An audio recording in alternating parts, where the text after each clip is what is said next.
बिस्मिल्लाहिर्रहमानिर्रहीम। अस्सलाम वालेकुम। कैसे हैं आप सब लोग? ठीक हैं? अच्छा जी, आज से हम स्टार्ट करने जा रहे हैं जी फर्स्ट ईयर सेकंड ईयर की कंप्यूटर साइंस। तो जितने भी टॉपिक्स हैं, जो भी चीज़ें हैं, वो हम कवर करेंगे इंशाल्लाह, सारे हमारे इस चैनल के ऊपर। तो चलिए स्टार्ट करते हैं। सबसे पहले हम सेकंड ईयर की आज क्लास ले रहे हैं, ठीक है? और सेकंड ईयर कंप्यूटर साइंस,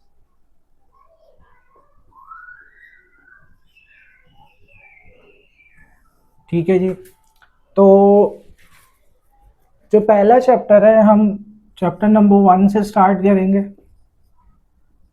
ठीक है? जो क्योंकि न्यू बुक आई है, चेंज हुई हैं चीज़ें लास्ट ईयर से। तो जो पहला चैप्टर है वो आपका है प्रॉब्लम सॉल्विंग, ठीक है? इसमें हम ये देखेंगे कि जब हम प्रोग्रामिंग करते हैं तो जो हमें प्रॉब्लम आती है, मतलब कोई भी एक क्वेश्चन आता है, तो वो हमारे लिए जो है वो एक प्रॉब्लम का काम करता है। तो हम उसको सॉल्व कैसे करेंगे, उसके स्टेप्स क्या हैं सॉल्व करने के, हम वो सारी चीज़ें इस चैप्टर के अंदर देखेंगे। फिर हम ये देखेंगे कि जो प्रोग्रामिंग लैंग्वेज का एक कॉन्सेप्ट आया था, अब वो कॉन्सेप्ट ऑब्वियसली किसी न किसी चीज़ के ऊपर बेस करता है। तो वो पहले का कॉन्सेप्ट क्या था और अब आज का कॉन्सेप्ट क्या है, हम वो चीज़ें भी देखेंगे, ठीक है? तो सबसे पहले हम ये देखते हैं कि प्रॉब्लम होती क्या है। What exactly is a problem? देखिए, प्रॉब्लम अगर मैं इसको नॉर्मल लाइफ से रिलेट करूं तो प्रॉब्लम हम बहुत सिंपल वर्ड्स में ये कह सकते हैं कि कोई भी इशू, ठीक है? Any issue that occurred in a life can said to be a problem. Same goes with computer science और प्रोग्रामिंग के। प्रॉब्लम क्या होती है कि if you are stuck somewhere, ठीक है, आप कहीं पे क्या हो जाए, स्टक हो जाए, फंस जाए, तो उसको हम क्या कहते हैं, प्रॉब्लम कहते हैं, ठीक है? तो हम इसको लिख सकते हैं कि एनी इशू और इफ समवन स्टक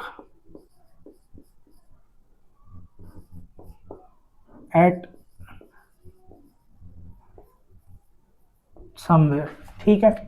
तो ये हमारे पास क्या हो गई, इसकी एक शॉर्ट सी डेफिनेशन हो गई कि प्रॉब्लम क्या होती है कि कोई भी इशू या कोई भी मसला जहाँ पर हम क्या हो जाते हैं, फंस जाते हैं, उसको हम क्या कहते हैं, प्रॉब्लम कहते हैं, ठीक है? अब ऑब्वियस सी बात है कि कोई भी प्रॉब्लम आएगी तो उसको सॉल्व करने के भी कुछ तरीके होंगे या कोई मेथड होगा जिससे हम सॉल्व करते हैं। तो वो जो तरीका होता है या मेथड होता है उसको हम कहते हैं स्टेप्स ऑफ सॉल्विंग प्रॉब्लम, ठीक है? कि वो स्टेप्स कहलाते हैं प्रॉब्लम को सॉल्व करने के।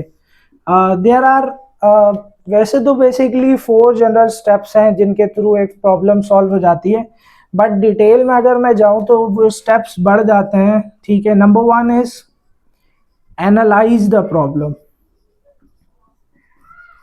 ठीक है? पहला स्टेप हो गया एनालाइज द प्रॉब्लम, ठीक है? दूसरा स्टेप हो गया प्लान द सॉल्यूशन, ठीक है? तीसरा स्टेप हो गया इम्प्लीमेंट द सॉल्यूशन,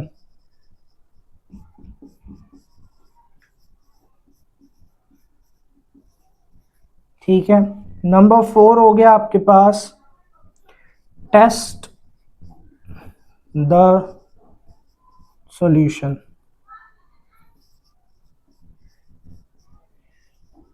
ठीक है जी? नंबर 5 हो गया debug the solution,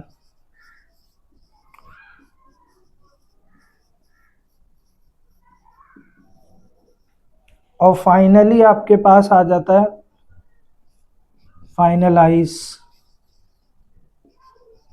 the problem. These are the 6 steps जो कि हम फॉलो करते हैं किसी भी प्रॉब्लम को सॉल्व करने के लिए, ठीक है?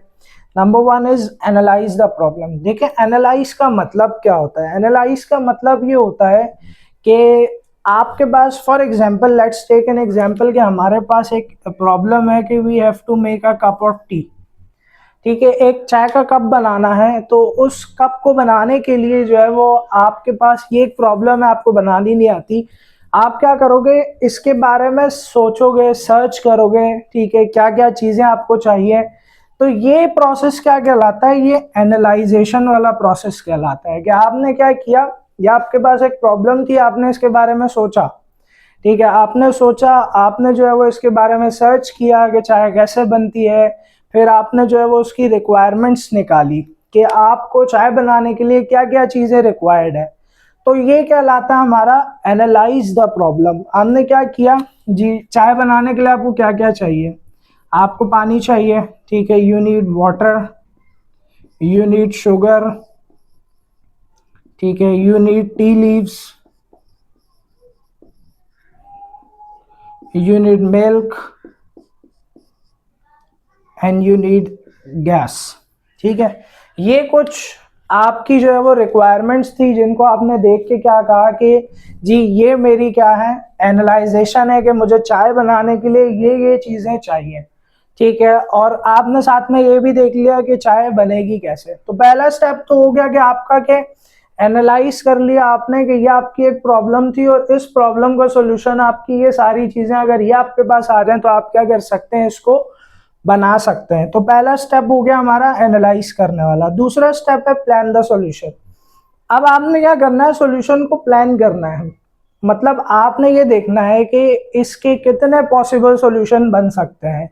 ठीक है, क्योंकि ऑब्वियस सी बात है कि किसी भी काम को जब आप करते हैं तो उसके अंदर जो है वो कोई एक सॉल्यूशन नहीं होता, देयर आर मल्टीपल वेज, चाहे डिफरेंट तरह से बन सकती है। ठीक है, तो आपने क्या करना है, अब अपना सॉल्यूशन प्लान करना है। अब आपका सॉल्यूशन प्लान कैसे होगा, क्या आप जो है वो, एक तरीका तो ये है कि आपने जो है वो पानी लिया, उसमें आपने चीनी डाली, ठीक है, उसमें आपने पत्ती डाली और उसको बॉईल करने के लिए रख दिया। बॉईल होने के बाद आपने मिल्क डाला और आपकी चाय क्या हो जाएगी, रेडी हो जाएगी। ठीक है, ये तो आपका हो गया पहला स्टेप या पहला सॉल्यूशन हो गया। दूसरा सॉल्यूशन ये है कि आपने जो है वो वाटर को जो है वो बॉईल किया, ठीक है, गर्म पानी लिया आपने, उसके अंदर जो है वो आपने टी बैग डाला और उसको थोड़ा सा शेक करने के बाद आपकी चाय जो है वो रेडी हो जाएगी। तो देयर आर मल्टीपल वेज। ठीक है, किसी भी प्रॉब्लम के सॉल्यूशन के मल्टीपल तरीके हो सकते हैं। तो आपने क्या किया कि अपना तरीका आपने क्या कर लिया, प्लान कर लिया। आपका पहला वाला तरीका था कि हम पानी लेंगे, उसमें हम शुगर ऐड करेंगे, टी लीव्स ऐड करेंगे, उसको बॉईल होने के लिए रख देंगे, आफ्टर बॉइलिंग हम मिल्क ऐड करके और ये हमारी टी रेडी हो जाएगी। तो ये आपने जो है वो अपना एक तरीका प्लान कर लिया, आपकी प्लानिंग हो गई कि आपने ऐसे चाय बनानी है। फिर आपने क्या किया, अपने उस तरीके के ऊपर इम्प्लीमेंटेशन स्टार्ट कर दी। क्योंकि देखो, जब तक हम इम्प्लीमेंटेशन नहीं करेंगे हमें नहीं पता चलेगा कि हमारा जो जो प्रॉब्लम जो हमारी थी उसका जो रिजल्ट आ रहा है वो क्या आ रहा है। ठीक है, तो आफ्टर इम्प्लीमेंटेशन ही हमें पता चलेगा। तो जो हमने प्लान किया था सेकंड स्टेप में, थर्ड स्टेप में हम क्या करेंगे, उसको इम्प्लीमेंट कर देंगे, फाइनलाइज कर देंगे। ठीक है, इम्प्लीमेंट करने के बाद आप चेक करेंगे कि आपका जो सोल्यूशन बना है, ठीक है, वो क्या रिजल्ट्स प्रोवाइड कर रहा है। अब जो चाय बनी आप उसको टेस्ट तो करेंगे ना। ठीक है, फर्स्ट टाइम चाय बना रहे हैं, हो सकता है कुछ ज्यादा कम हो गया हो। ठीक है, या आपकी एक प्रॉब्लम थी तो उसके ऊपर आपने टेस्टिंग की, टेस्ट करने के बाद आपने फॉर सपोज आपकी चाय में पत्ती ज्यादा हो गई, ठीक है, या शुगर ज्यादा हो गई, तो आप क्या करेंगे, ये आपके जो आपने सॉल्यूशन बनाया था, टेस्ट करने के बाद आपको पता चला कि इसमें कुछ एरर्स है। ठीक है, तो उन एरर्स का जो सॉल्यूशन है, डीबगिंग का जो प्रोसेस होता है, उसके अंदर हम फाइंड करेंगे।